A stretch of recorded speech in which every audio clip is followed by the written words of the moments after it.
Welcome, my children, to the story of Abraham, the father of nations. I am the Lord, and today I want to share with you the journey of a man whose unshakable faith transformed the destiny of humanity. Abraham, a man chosen by me, faced unimaginable challenges, and through his obedience and devotion became a central figure in my plan for the salvation of all of you. As you watch this video, you will understand how Abraham, amidst trials and tribulations, remained faithful to me and my promises. His life is a testimony to how faith and trust in me can bring countless blessings and change the course of an entire nation. Let the story of Abraham inspire you to strengthen your own faith and walk in righteousness. Ask yourselves, how can Abraham's faith illuminate the path you walk? How can his trials mirror your own? And how can my promises be fulfilled in your lives? Stay with me on this journey and discover the answers as I reveal to you the depth of my love and the wonders true faith can achieve.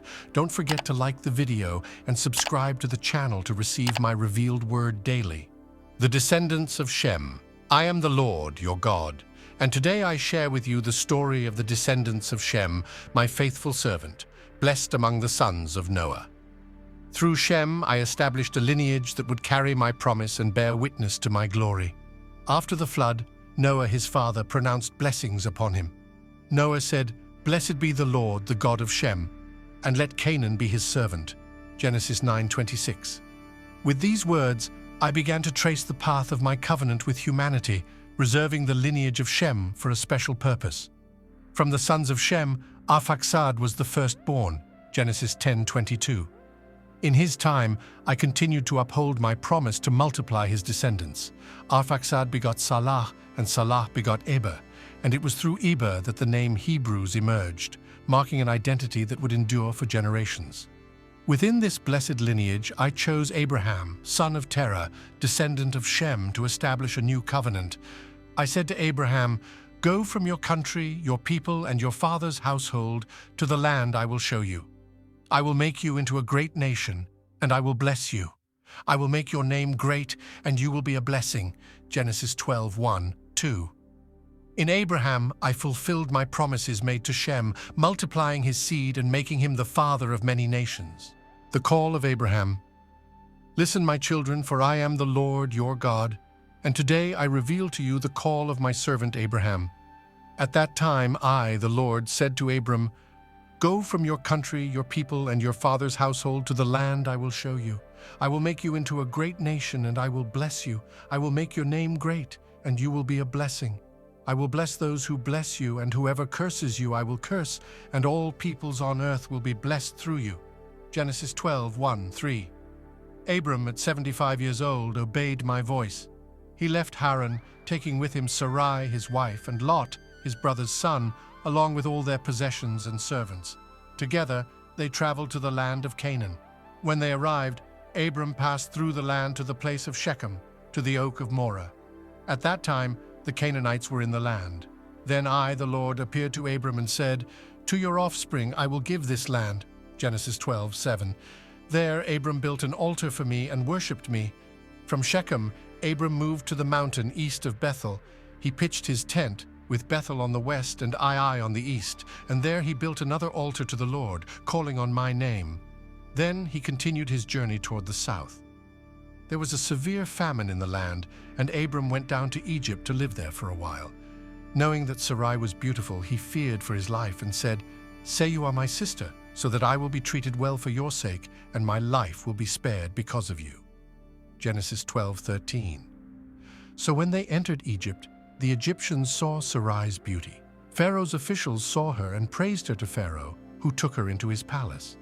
Because of Sarai, Pharaoh treated Abram well, giving him sheep, cattle, donkeys, servants, maidservants, and camels. But I, the Lord, afflicted Pharaoh and his household with great plagues because of Sarai, Abram's wife. Then Pharaoh summoned Abram and said, "What have you done to me? Why didn't you tell me she was your wife? Why did you say she is my sister, so that I took her to be my wife? Now then, here is your wife. Take her and go."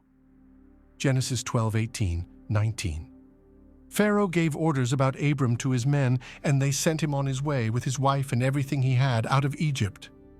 The dispute between Abram and Lot. When Abram left Egypt, he went up to the Negev, accompanied by his wife and all his possessions, and Lot, his nephew, went with him. Abram had become very wealthy, possessing large flocks, silver and gold. As they traveled, moving from place to place, they finally arrived at the place between Bethel and Ai, where Abram had previously camped and where he had first built an altar for me. There, Abram called on my name with fervor and devotion. Lot, who was traveling with Abram, also had many flocks and tents. Their wealth was so great that the land could not support them both together.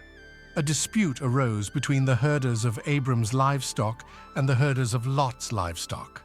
At that time, the Canaanites and the Perizzites were living in the land, making the space even more contested. Abram, with a heart full of love and wisdom, said to Lot, "Let there be no strife between you and me, or between your herders and mine, for we are brothers. Is not the whole land before you? Let's part company. If you go to the left, I'll go to the right. If you go to the right, I'll go to the left." Lot looked around and saw that the whole plain of the Jordan was well watered and fertile, like the garden of the Lord, like the land of Egypt. He chose for himself the whole plain of the Jordan and set out toward the east, separating from Abram. Lot pitched his tents near Sodom, among the cities of the plain, where the people were extremely wicked and sinning greatly against me, the Lord.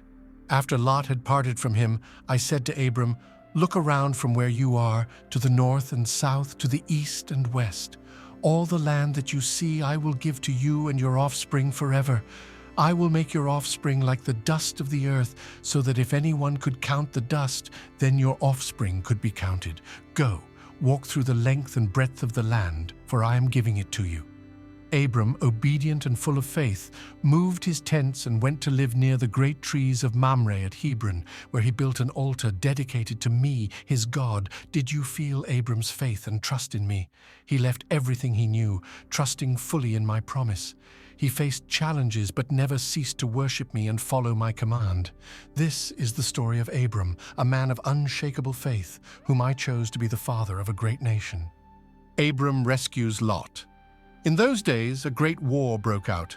Amraphel, king of Shinar, Arioch, king of Elasar, Chedorlaomer, king of Elam, and Tidal, king of Goyim, joined forces against Bera, king of Sodom, Bersha, king of Gomorrah, Shinab, king of Admah, Shemibah, king of Zeboim, and the king of Bela, which is Zoar. For 12 long years, these kings were subjected to Chedorlaomer. In the 13th year, they rebelled, longing for freedom. But in the 14th year, Chedorlaomer and his allies marched against them, defeating all who opposed them at Ashtaroth, Karnaim, Ham, Shaveh Kiriathaim, and in the mountains of Seir as far as El Paran near the desert. They returned, conquering lands and defeating the Amalekites and the Amorites in Hazazon Tamar. The war intensified in the valley of Siddim, where the kings of Sodom, Gomorrah, Admah, Zeboim, and Bela took their stand against Chedorlaomer and his allies. In the chaos of battle, the kings of Sodom and Gomorrah fled, and many of their men fell into the tar pits that filled the valley. The victors looted Sodom and Gomorrah, taking all the goods and provisions, and among the captives they took Lot, Abram's nephew. When this news reached Abram, who was near the great trees of Mamre, his heart was filled with concern and determination. He learned that his relative had been taken prisoner, and without hesitation, he gathered 3 18-trained men born in his household. With courage and faith, he set out in pursuit of the enemies as far as Dan. Under the cover of night, he divided his men into groups and attacked, surprising and defeating the enemy kings, pursuing them as far as Hobah, north of Damascus. Abram's bravery shone as he recovered all the goods and brought back Lot, along with all his possessions, the women, and the other captives. Returning victorious, Abram went to meet the king of Sodom in the valley of Shaveh, also known as the King's Valley. There he was greeted by Melchizedek, king of Salem and priest of God Most High. Melchizedek brought out bread and wine and blessed Abram, saying, "Blessed be Abram by God Most High, creator of heaven and earth, and blessed be God Most High, who delivered your enemies into your hand." Abram, with a grateful and reverent heart, gave Melchizedek 1/10 of everything. Then the king of Sodom said to Abram, "Give me the people and keep the goods for yourself." But Abram, faithful to me and moved by integrity, replied, "With raised hands to the Lord, God Most High, Creator of heaven and earth, I swear that I will accept nothing belonging to you, not even a thread or the strap of a sandal, so that you will never be able to say, 'I made Abram rich.' I will accept nothing but what my men have eaten and the share that belongs to Aner, Eshcol, and Mamre who went with me. Let them have their share." God's covenant with Abram. After many challenges, I said to Abram, "Do not be afraid, Abram. I am your shield, your very great reward." But Abram, with a heavy heart, replied, "Sovereign Lord, what can you give me since I remain childless, and the one who will inherit my estate is Eliezer of Damascus? You have given me no children, so a servant in my household will be my heir." My beloved, feel Abram's pain and anguish, a man longing for a child, an heir. In his loneliness he cried out to me, seeking hope, and I, the Lord, said to him, "This man will not be your heir, but a son who is your own flesh and blood will be your heir." Then I took Abram outside under the vast starry sky and said to him, "Look up at the sky and count the stars, if indeed you can count them, so shall your offspring be." Imagine the vastness of the night sky, each star shining with the promise of a great nation. Abram looked at the stars, and in his heart he believed in me, and that faith was credited to him as righteousness. I said to Abram, "I am the Lord, who brought you out of Ur of the Chaldeans to give you this land to take possession of it." But Abram, still full of questions, asked, "Sovereign Lord, how can I know that I will gain possession of it?" So I asked him to bring a heifer, a goat, and a ram, each 3 years old, along with a dove and a young pigeon. Abram brought all these to me, cut them in two, and arranged the halves opposite each other. The birds, however, he did not cut in half. See Abram's dedication and obedience even amid doubts and uncertainties. As birds of prey came down on the carcasses, Abram drove them away, showing his vigilance and commitment. As the sun was setting, Abram fell into a deep sleep, and a thick and dreadful darkness came over him. Imagine the fear and confusion that filled his heart. In that darkness I spoke to Abram. "Know for certain that for 400 years your descendants will be strangers in a country not their own, and that they will be enslaved and mistreated there. But I will punish the nation they serve as slaves, and afterward they will come out with great possessions. You, however, will go to your ancestors in peace and be buried at a good old age. In the 4th generation your descendants will come back here, for the sin of the Amorites has not yet reached its full measure." When the sun had set and darkness had fallen, a smoking firepot with a blazing torch appeared and passed between the pieces. On that day, I made a covenant with Abram, saying, "To your descendants I give this land, from the Wadi of Egypt to the great river, the Euphrates, the land of the Kenites, Kenizzites, Cadmonites, Hittites, Perizzites, Rephaites, Amorites, Canaanites, Girgashites, and Jebusites.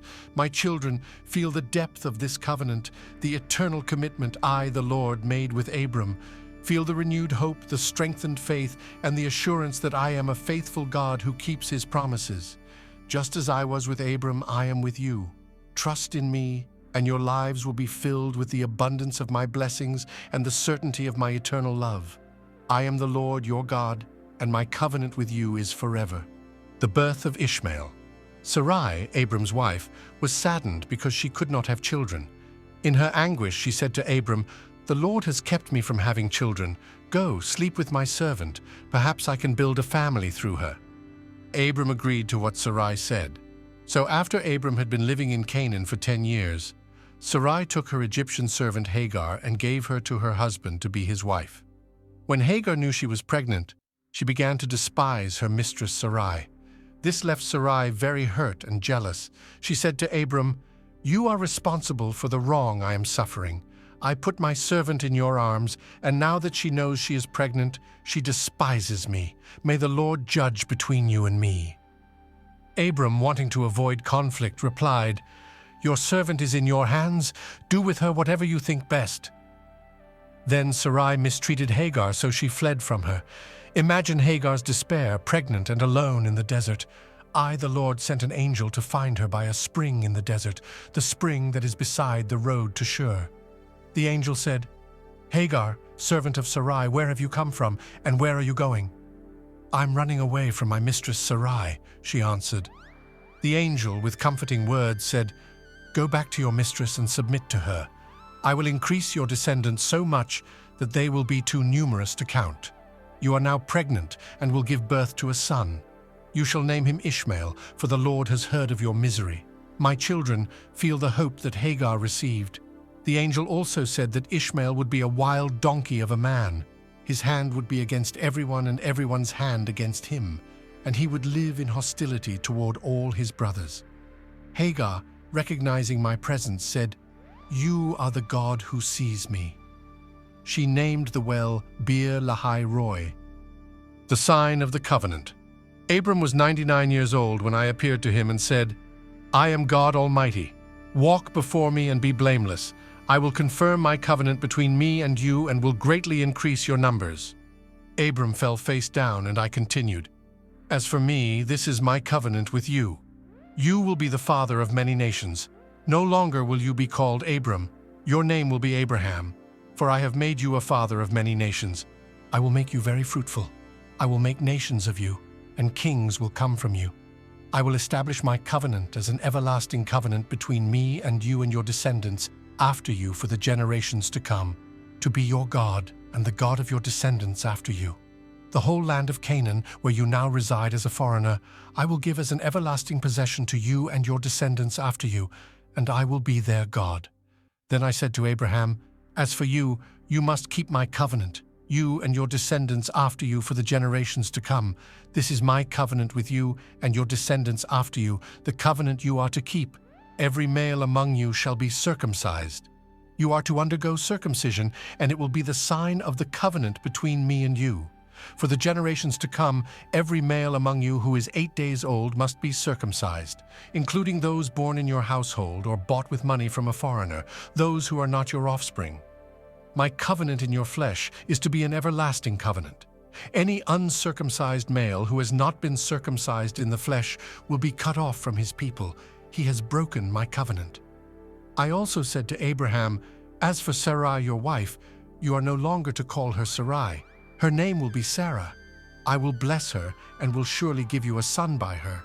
I will bless her so that she will be the mother of nations. Kings of peoples will come from her. Abraham fell face down. He laughed and said to himself, Will a son be born to a man 100 years old? Will Sarah bear a child at the age of 90?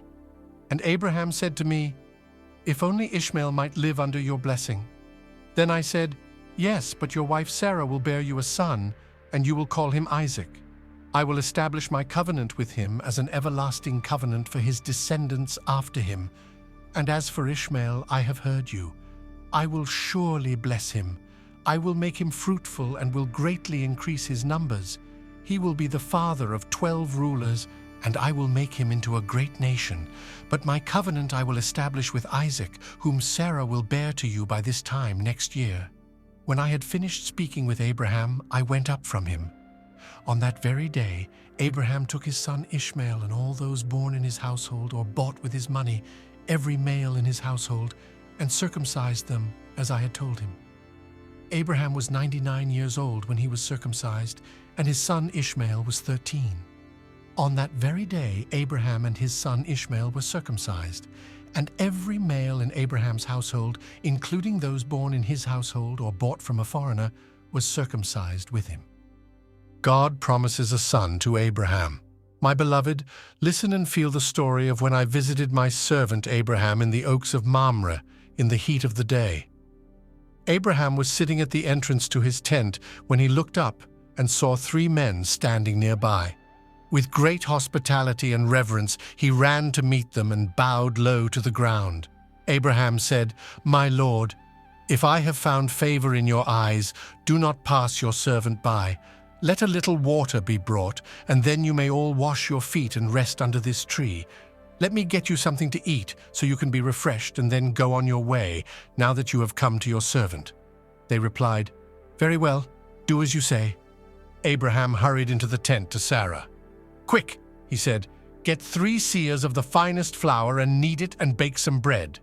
Then he ran to the herd and selected a choice, tender calf and gave it to a servant who hurried to prepare it. He then brought some curds and milk and the calf that had been prepared and set these before them. While they ate, he stood near them under a tree. Then they asked him, "Where is your wife Sarah?" "There, in the tent," he said. Then I said, "I will surely return to you about this time next year, and Sarah your wife will have a son." Now Sarah was listening at the entrance to the tent, which was behind him. Abraham and Sarah were already very old, and Sarah was past the age of childbearing, so Sarah laughed to herself as she thought, "After I'm worn out and my Lord is old, will I now have this pleasure?" Then I said to Abraham, "Why did Sarah laugh and say, 'Will I really have a child now that I am old? Is anything too hard for the Lord? I will return to you at the appointed time next year, and Sarah will have a son?" Sarah was afraid, so she lied and said, "I did not laugh." But I said, "Yes, you did laugh." When the men got up to leave, they looked down toward Sodom, and Abraham walked along with them to see them on their way. Then I said, "Shall I hide from Abraham what I am about to do? Abraham will surely become a great and powerful nation, and all nations on earth will be blessed through him. For I have chosen him so that he will direct his children and his household after him to keep the way of the Lord by doing what is right and just, so that the Lord will bring about for Abraham what he has promised him." Then I said, "The outcry against Sodom and Gomorrah is so great, and their sin so grievous, that I will go down and see if what they have done is as bad as the outcry that has reached me. If not, I will know." The men turned away and went toward Sodom, but Abraham remained standing before me. Abraham approached me and said, "Will you sweep away the righteous with the wicked? What if there are 50 righteous people in the city? Will you really sweep it away and not spare the place for the sake of the 50 righteous people in it?" I said, "If I find 50 righteous people in the city of Sodom, I will spare the whole place for their sake." Then Abraham spoke up again, "Now that I have been so bold as to speak to the Lord, though I am nothing but dust and ashes, what if the number of the righteous is 5 less than 50? Will you destroy the whole city for lack of 5 people?" I said, "If I find 45 there, I will not destroy it." Once again he spoke to me, "What if only 40 are found there?" I said, "For the sake of 40, I will not do it." Then he said, "May the Lord not be angry, but let me speak. What if only 30 can be found there?" I said, "I will not do it if I find 30 there." Abraham said, "Now that I have been so bold as to speak to the Lord, what if only 20 can be found there?" I said, "For the sake of 20, I will not destroy it." Then he said, "May the Lord not be angry, but let me speak just once more. What if only 10 can be found there?" I said, "For the sake of 10, I will not destroy it." When I had finished speaking with Abraham, I left, and he returned home. The destruction of Sodom and Gomorrah. 2 angels arrived at Sodom in the evening, and Lot was sitting at the gate of the city. When he saw them, he got up to meet them and bowed down with his face to the ground. He said, "Please, my lords, come into your servant's house, spend the night and wash your feet. Then you can rise early and go on your way." But they answered, "No, we will spend the night in the square." Lot insisted strongly, so they went with him and entered his house. He prepared a feast for them, baking unleavened bread, and they ate. Before they had gone to bed, all the men from every part of the city of Sodom, both young and old, surrounded the house. They called to Lot, "Where are the men who came to you tonight? Bring them out to us so that we can have sex with them." Lot went outside to meet them and shut the door behind him and said, "No, my friends, don't do this wicked thing.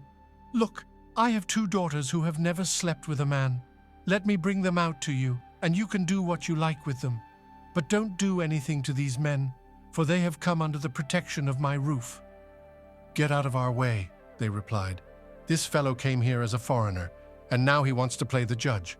We'll treat you worse than them." They kept bringing pressure on Lot and moved forward to break down the door. But the angels reached out and pulled Lot back into the house and shut the door. Then they struck the men who were at the door of the house, young and old, with blindness so that they could not find the door. The angels said to Lot, "Do you have anyone else here? Sons-in-law, sons or daughters, or anyone else in the city who belongs to you? Get them out of here, because we're going to destroy this place. The outcry to the Lord against its people is so great that he has sent us to destroy it." So Lot went out and spoke to his sons-in-law, who were pledged to marry his daughters. He said, "Hurry and get out of this place, because the Lord is about to destroy the city." But his sons-in-law thought he was joking. With the coming of dawn, the angels urged Lot, saying, "Hurry, take your wife and your 2 daughters who are here, or you will be swept away when the city is punished." When he hesitated, the men grasped his hand and the hands of his wife and his 2 daughters and led them safely out of the city, for the Lord was merciful to them. As soon as they had brought them out, one of them said, "Flee for your lives. Don't look back and don't stop anywhere in the plain. Flee to the mountains or you will be swept away." But Lot said to them, "No, my lords, please. Your servant has found favor in your eyes, and you have shown great kindness to me in sparing my life. But I can't flee to the mountains. This disaster will overtake me, and I'll die. Look, here is a town near enough to run to, and it is small. Let me flee to it. It is very small, isn't it? Then my life will be spared." He said to him, "Very well, I will grant this request too. I will not overthrow the town you speak of, but flee there quickly, because I cannot do anything until you reach it." That is why the town was called Zoar. By the time Lot reached Zoar, the sun had risen over the land. Then I, the Lord, rained down burning sulfur on Sodom and Gomorrah from the Lord out of the heavens. Thus I overthrew those cities and the entire plain, destroying all those living in the cities, and also the vegetation in the land. But Lot's wife looked back, and she became a pillar of salt. Early the next morning, Abraham got up and returned to the place where he had stood before the Lord. He looked down toward Sodom and Gomorrah, toward all the land of the plain, and he saw dense smoke rising from the land like smoke from a furnace. So when I destroyed the cities of the plain, I remembered Abraham, and I brought Lot out of the catastrophe that overthrew the cities where Lot had lived. Afterward, Lot and his 2 daughters left Zoar and settled in the mountains, for he was afraid to stay in Zoar. He and his 2 daughters lived in a cave. One day, the older daughter said to the younger, "Our father is old, and there is no man around here to give us children, as is the custom all over the earth. Let's get our father to drink wine and then sleep with him and preserve our family line through our father." That night they got their father to drink wine, and the older daughter went in and slept with him. He was not aware of it when she lay down or when she got up. The next day, the older daughter said to the younger, "Last night I slept with my father. Let's get him to drink wine again tonight, and you go in and sleep with him so we can preserve our family line through our father." So they got their father to drink wine that night also, and the younger daughter went in and slept with him. Again he was not aware of it when she lay down or when she got up. So both of Lot's daughters became pregnant by their father. The older daughter had a son, and she named him Moab. He is the father of the Moabites of today. The younger daughter also had a son, and she named him Ben-Ammi. He is the father of the Ammonites of today. Abraham in Gerar. Abraham journeyed from there to the region of the Negev and settled between Kadesh and Shur, and he sojourned in Gerar. To protect himself, Abraham said of Sarah, his wife, "She is my sister." Then Abimelech, king of Gerar, sent for Sarah and took her. But that night I, the Lord, came to Abimelech in a dream and said, "You are as good as dead because of the woman you have taken. She is a married woman." Now Abimelech had not gone near her, so he said, "Lord, will you destroy an innocent nation? Did he not say to me, 'She is my sister'? And didn't she also say, 'He is my brother'? I have done this with a clear conscience and clean hands." I said to him in the dream, "Yes, I know you did this with a clear conscience, and so I have kept you from sinning against me. That is why I did not let you touch her. Now return the man's wife, for he is a prophet, and he will pray for you, and you will live. But if you do not return her, you may be sure that you and all who belong to you will die." Early the next morning, Abimelech summoned all his officials, and when he told them all that had happened, they were very much afraid. Then Abimelech called Abraham in and said, "What have you done to us? "How have I wronged you that you have brought such great guilt upon me and my kingdom? You have done things to me that should never be done." And Abimelech asked Abraham, "What was your reason for doing this?" Abraham replied, "I said to myself, there is surely no fear of God in this place, and they will kill me because of my wife. Besides, she really is my sister, the daughter of my father, though not of my mother, and she became my wife. And when God had me wander from my father's household, I said to her, 'This is how you can show your love to me. Everywhere we go, say of me, he is my brother.' Then Abimelech brought sheep and cattle and male and female slaves and gave them to Abraham, and he returned Sarah his wife to him. And Abimelech said, 'My land is before you, live wherever you like.' To Sarah he said, 'I am giving your brother 1,000 shekels of silver. This is to cover the offense against you before all who are with you. You are completely vindicated.' Then Abraham prayed to me, and I healed Abimelech, his wife, and his female slaves, so they could have children again. For I had kept all the women in Abimelech's household from conceiving because of Abraham's wife Sarah." The birth of Isaac won, the Lord, visited Sarah as I had promised and did for her what I had said. Sarah conceived and bore Abraham a son in his old age, at the very time I had set. Abraham gave the name Isaac to the son Sarah bore him. When his son Isaac was 8 days old, Abraham circumcised him as I commanded. Abraham was 100 years old when his son Isaac was born to him. Sarah said, "God has brought me laughter, and everyone who hears about this will laugh with me." And she added, "Who would have said to Abraham that Sarah would nurse children? Yet I have borne him a son in his old age." The child grew and was weaned, and on the day Isaac was weaned, Abraham held a great feast. But Sarah saw that the son whom Hagar the Egyptian had borne to Abraham was mocking, and she said to Abraham, "Get rid of that slave woman and her son, for that woman's son will never share in the inheritance with my son Isaac." The matter distressed Abraham greatly because it concerned his son. But I said to him, "Do not be distressed about the boy and your slave woman. Listen to whatever Sarah tells you, because it is through Isaac that your offspring will be reckoned. I will make the son of the slave into a nation also, because he is your offspring." Early the next morning, Abraham took some food and a skin of water and gave them to Hagar. He set them on her shoulders and then sent her off with the boy. She went on her way and wandered in the desert of Beersheba. When the water in the skin was gone, she put the boy under one of the bushes. Then she went off and sat down about a bow shot away, for she thought, "I cannot watch the boy die." And as she sat there, she began to sob.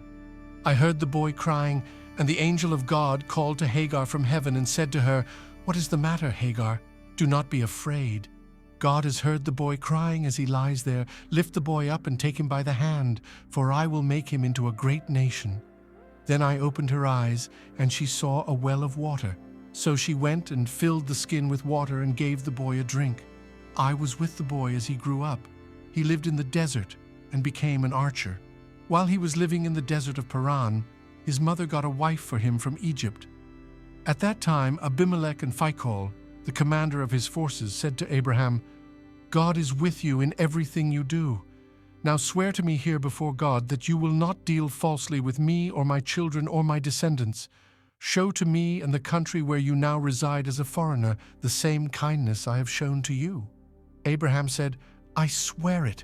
Then Abraham complained to Abimelech about a well of water that Abimelech's servants had seized. But Abimelech said, "I don't know who has done this. You did not tell me, and I heard about it only today." So Abraham brought sheep and cattle and gave them to Abimelech, and the two men made a treaty. Abraham set apart 7 ewe lambs from the flock, and Abimelech asked Abraham, "What is the meaning of these 7 ewe lambs you have set apart by themselves?" He replied, "Accept these 7 lambs from my hand as a witness that I dug this well." So that place was called Beersheba, because the two men swore an oath there. After the treaty had been made at Beersheba, Abimelech and Phicol, the commander of his forces, returned to the land of the Philistines. Abraham planted a tamarisk tree in Beersheba, and there he called on the name of the Lord, the eternal God. And Abraham stayed in the land of the Philistines for a long time. The sacrifice of Isaac. It came to pass after these things that I, the Lord, tested Abraham and said to him, "Abraham," and he replied, "Here I am." I said, Take now your son, your only son, Isaac, whom you love, and go to the land of Moriah. Offer him there as a burnt offering on one of the mountains I will tell you about." Abraham got up early in the morning, saddled his donkey, and took 2 of his servants and his son Isaac. He cut the wood for the burnt offering and set out for the place I had told him about. On the 3rd day, Abraham looked up and saw the place in the distance. He said to his servants, "Stay here with the donkey. The boy and I will go over there to worship, and then we will come back to you." Abraham took the wood for the burnt offering and placed it on Isaac his son. He himself carried the fire and the knife, and the 2 of them went on together. Isaac spoke up and said to his father Abraham, "Father?" "Yes, my son," Abraham replied. "The fire and wood are here," Isaac said, "but where is the lamb for the burnt offering?" Abraham answered, "God himself will provide the lamb for the burnt offering, my son." And the 2 of them went on together. When they reached the place I had told him about, Abraham built an altar there and arranged the wood on it. He bound his son Isaac and laid him on the altar on top of the wood. Then he reached out his hand and took the knife to slay his son. But the angel of the Lord called out to him from heaven, "Abraham, Abraham!" "Here I am," he replied. "Do not lay a hand on the boy," he said. "Do not do anything to him. Now I know that you fear God because you have not withheld from me your son, your only son." Abraham looked up, and there in a thicket he saw a ram caught by its horns. He went over and took the ram and sacrificed it as a burnt offering instead of his son. So Abraham called that place, "The Lord will provide." And to this day it is said, "On the mountain of the Lord it will be provided." The angel of the Lord called to Abraham from heaven a 2nd time and said, "I swear by myself, declares the Lord, that because you have done this and have not withheld your son, your only son, I will surely bless you and make your descendants as numerous as the stars in the sky and as the sand on the seashore. Your descendants will take possession of the cities of their enemies, and through your offspring all nations on earth will be blessed because you have obeyed me." Then Abraham returned to his servants, and they set off together for Beersheba. And Abraham stayed in Beersheba. After these things it was told to Abraham, "Milcah has also borne children to your brother Nahor, Uz the firstborn, Buz his brother, Kemuel the father of Aram, Kesed, Hazo, Pildash, Jidlaph, and Bethuel." Bethuel became the father of Rebekah. Milcah bore these 8 sons to Nahor, Abraham's brother. His concubine Reumah also had sons, Tebah, Gaham, Tahash, and Maacah. My children, feel the unshakable faith and obedience of Abraham, who, even in the face of the greatest trial, trusted me completely. Understand that in his faithfulness, Abraham demonstrated the deepest love and reverence for me. And know that I, the Lord, am faithful to my promises, providing for those who trust and obey me. I am the Lord your God, who guides, protects, and abundantly blesses. The death of Sarah. Sarah lived to be 127 years old. She died in Kiriath Arba, that is, Hebron, in the land of Canaan. Abraham went to mourn for Sarah and to weep over her. After a time of mourning, Abraham rose from beside his dead wife and spoke to the Hittites, saying, "I am a foreigner and stranger among you. Sell me some property for a burial site here so I can bury my dead." The Hittites replied to Abraham, "Hear us, my lord. You are a mighty prince among us. Bury your dead in the choicest of our tombs. None of us will refuse you his tomb for burying your dead." Then Abraham bowed down before the people of the land, the Hittites. He said to them, "If you are willing to let me bury my dead, then listen to me and intercede with Ephron, son of Zohar, on my behalf, so he will sell me the cave of Machpelah, which belongs to him and is at the end of his field. Ask him to sell it to me for the full price as a burial site among you." Ephron the Hittite was sitting among his people, and he replied to Abraham in the hearing of all the Hittites who had come to the gate of his city, "No, my lord, listen to me. I give you the field, and I give you the cave that is in it. I give it to you in the presence of my people. Bury your dead." Again Abraham bowed down before the people of the land, and he said to Ephron in their hearing, "Listen to me if you will. I will pay the price of the field. Accept it from me so I can bury my dead there." Ephron answered Abraham, "Listen to me, my lord. The land is worth 400 shekels of silver, but what is that between you and me? Bury your dead." Abraham agreed to Ephron's terms and weighed out for him the price he had named in the hearing of the Hittites, 400 shekels of silver, according to the weight current among the merchants. So Ephron's field in Machpelah near Mamre, both the field and the cave in it, and all the trees within the borders of the field, was deeded to Abraham as his property in the presence of all the Hittites who had come to the gate of the city. Afterward, Abraham buried his wife Sarah in the cave in the field of Machpelah near Mamre, which is at Hebron, in the land of Canaan. So the field and the cave in it were deeded to Abraham by the Hittites as a burial site. My children, feel the sorrow and reverence of Abraham as he buried his beloved Sarah. See the honor and respect he received from the Hittites, who recognized his greatness and integrity. Remember that even in times of sorrow and loss, I, the Lord, am present, guiding and providing comfort and direction. The marriage of Isaac and Rebekah. My children, listen to the story of how I provided a wife for Isaac, and feel the faith and obedience that guided these events. Abraham, now old and blessed in all things, called his senior servant, who managed all he possessed, and said, "Put your hand under my thigh and swear by the Lord, the God of heaven and earth, that you will not get a wife for my son from the daughters of the Canaanites, among whom I am living.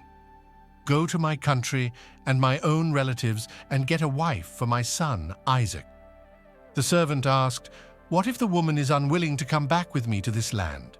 Shall I then take your son back to the country you came from?" Abraham replied, "Make sure you do not take my son back there.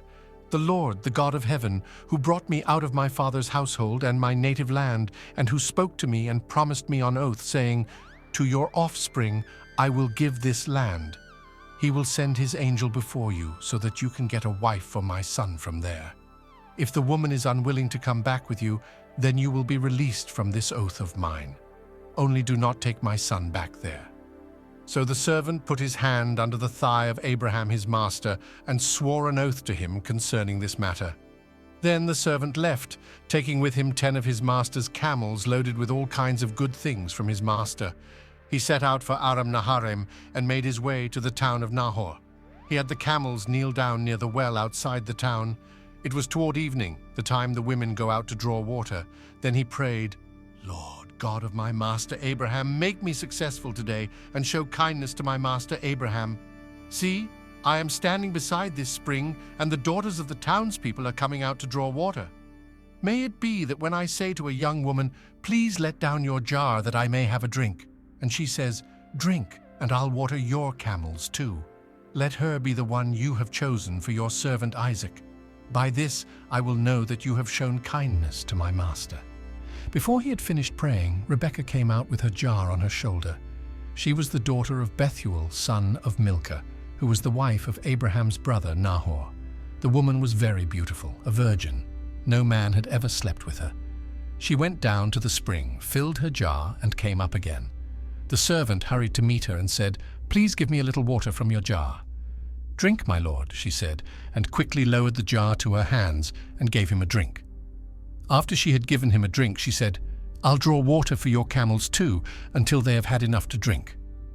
So she quickly emptied her jar into the trough, ran back to the well to draw more water, and drew enough for all his camels. Without saying a word, the man watched her closely to learn whether or not the Lord had made his journey successful.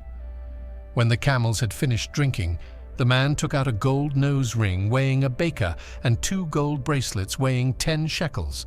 Then he asked, "Whose daughter are you? Please tell me, is there room in your father's house for us to spend the night?" She answered him, "I am the daughter of Bethuel, the son that Milcah bore to Nahor." And she added, "We have plenty of straw and fodder, as well as room for you to spend the night."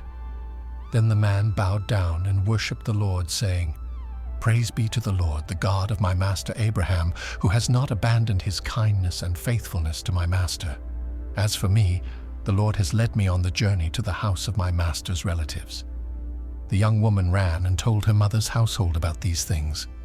Now Rebekah had a brother named Laban, and he hurried out to the man at the spring. As soon as he had seen the nose ring and the bracelets on his sister's arms, and had heard Rebekah tell what the man said to her, he went out to the man and found him standing by the camels near the spring.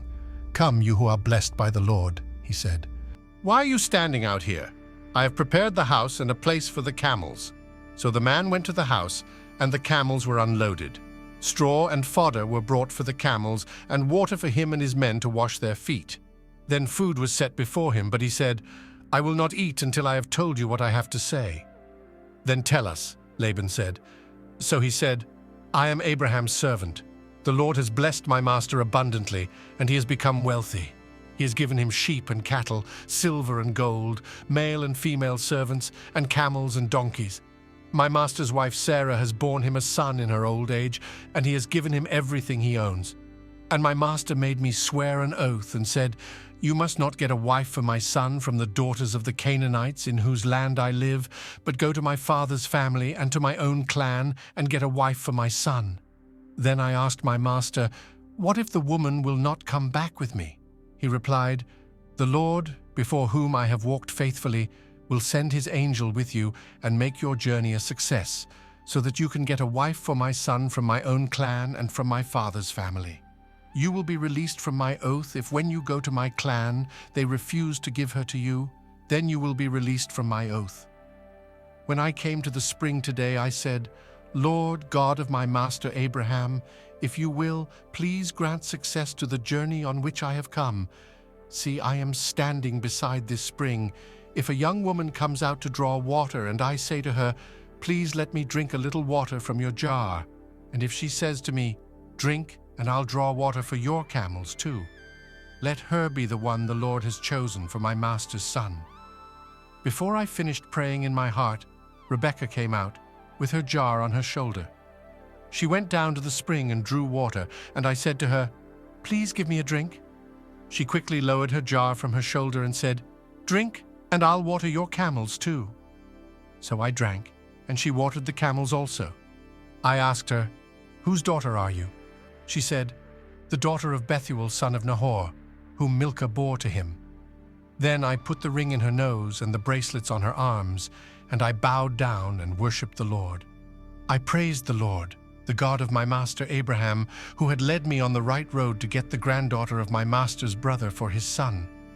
Now if you will show kindness and faithfulness to my master, tell me, and if not, tell me so I may know which way to turn." Laban and Bethuel answered, "This is from the Lord. We can say nothing to you one way or the other. Here is Rebekah. Take her and go, and let her become the wife of your master's son, as the Lord has directed." When Abraham's servant heard what they said, he bowed down to the ground before the Lord. Then the servant brought out gold and silver jewelry and articles of clothing and gave them to Rebekah. He also gave costly gifts to her brother and to her mother.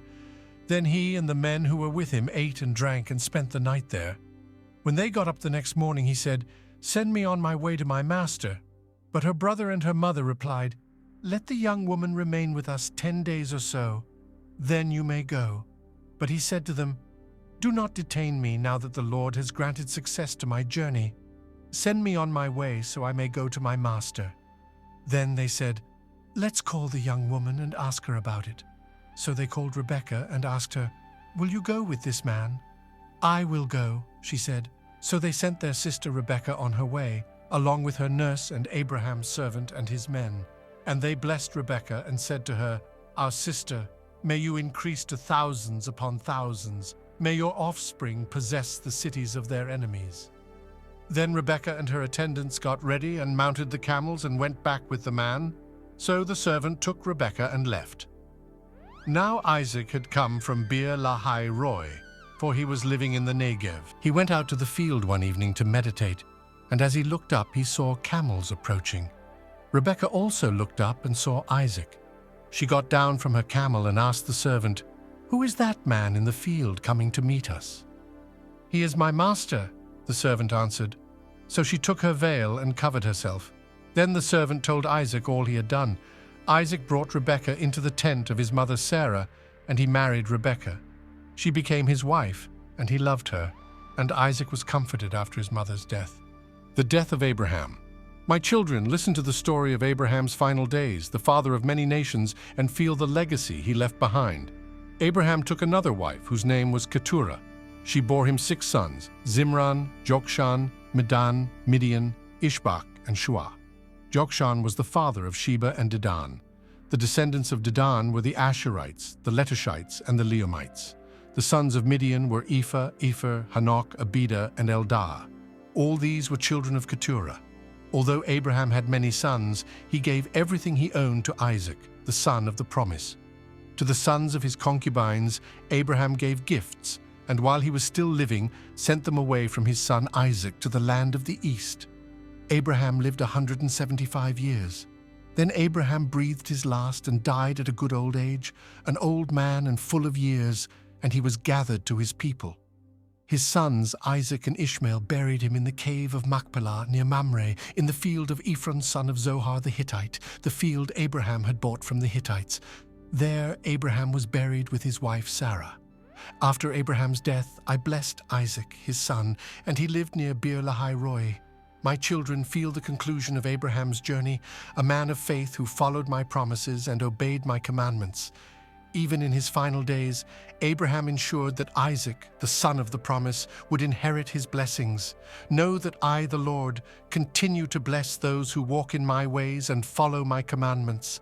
I am the Lord, your God, who guides, protects, and fulfills his promises. My beloved children, as you listen to the story of Abraham, feel the depth of my love and the precious teachings this story offers. Abraham, a man of unwavering faith, obeyed me in all circumstances, trusting fully in my promises and provisions. From the initial call to leave his homeland to the ultimate test of sacrificing his son Isaac, Abraham demonstrated an unshakable trust in me. He teaches us that true faith is shown through obedience and trust in me, even when we do not fully understand my plans. The life of Abraham reminds us that I am faithful to my promises. I bless those who walk in my ways and fulfill my promises in ways that often exceed their expectations. My love for Abraham was demonstrated at every stage of his life, from the promise of numerous descendants to the provision of a ram in place of Isaac. This is the same love I have for each of you. May you, like Abraham, live a life of faith and obedience, trusting that I am in control and that my promises are true. Always remember that even in times of uncertainty and challenge, I am with you, guiding and blessing you. Leave a comment below sharing what touched your hearts most in this story of faith and trust. May the story of Abraham inspire you to strengthen your faith and trust in my unfailing love. May I, the Lord your God, bless you all abundantly, guiding your steps and filling your hearts with my peace and eternal love.